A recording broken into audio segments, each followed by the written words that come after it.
So, that's what the arty-farty London intelligentsia think. But what about your ordinary prole in the street, like you? Well, joining us is Andy Dawson, who I assume is ordinary because he's northern and he's turned up in a tracksuit. Andy, what did you make of the campaigns? Hi, Sam. It's been an absolute shit show, hasn't it?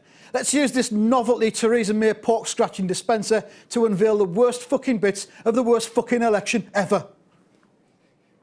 The worst fucking bits of the worst fucking election ever! First up, Brenda from Bristol, who spoke for every right-thinking Brit when Theresa May called the election. Not another one?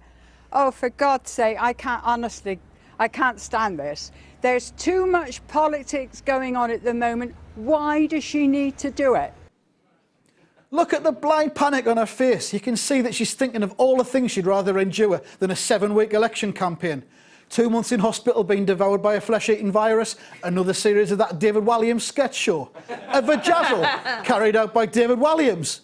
You're probably wondering where poor Brenda is now. I've heard she's the new Minister of Transport. Right, that's number one.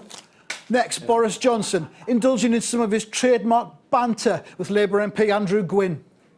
I'm being heckled by some Labour MP whose name Andrew Gwynn, who's just joined me. I think if he wants to come and join me, come on then, you big girl's blouse. Come on then, come on then, come on, come on, come on, come on.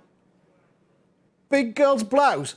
Gwynn skipped in and made light of that remark when what he should have said was, how the fuck are you even Foreign Secretary, Johnson? Enjoying free plane rides, luxury hotels and as much Ferrero Rocher as you can ram down your neck, when the job you'd really be best suited to would be working as a fat Jimmy Savile lookalike. And then he should have stabbed him in the knob with a pencil. That's number two. Then we've got Ed Robbins, the student who told Jeremy Corbyn that he practically faced starvation if Jez outlawed 0 hours contracts. 0 hours contracts provide an easy way for students like myself to get casual, flexible work. How will scrapping these contracts affect us? Now, unless he'd smuggled it out of an online retailer's warehouse where he was working under that 0 hours contract, Ed's 150 quid Ralph Lauren top was a massive clue that he doesn't live as an impoverished student whose only nutrition comes from eating the fucking wallpaper, but is in fact a former head boy at a top private school. That is number three. Finally, the Prime Minister Theresa May herself and her shocking childhood confession. What's the naughtiest thing you ever did? Oh, goodness me. Well, I suppose the... gosh. Notice the awkward pauses as her life flashes before her eyes and she dismisses all that other naughty stuff she's done. You know, slashing police numbers, pledging to bring back fox hunting and dreaming up the fucking dementia tax. Do you know, I'm not quite sure. Well, there must have been a moment. Nobody's ever perfectly behaved, are they? I mean, you know, I have to confess, when me and my friends sort of used to run through the fields of wheat, the farmers weren't too pleased about that. Running through wheat fields, is that it?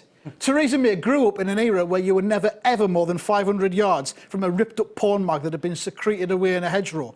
And yet she reckons that by mildly vexing some farmers by trampling on their crops, that was her most shocking vice.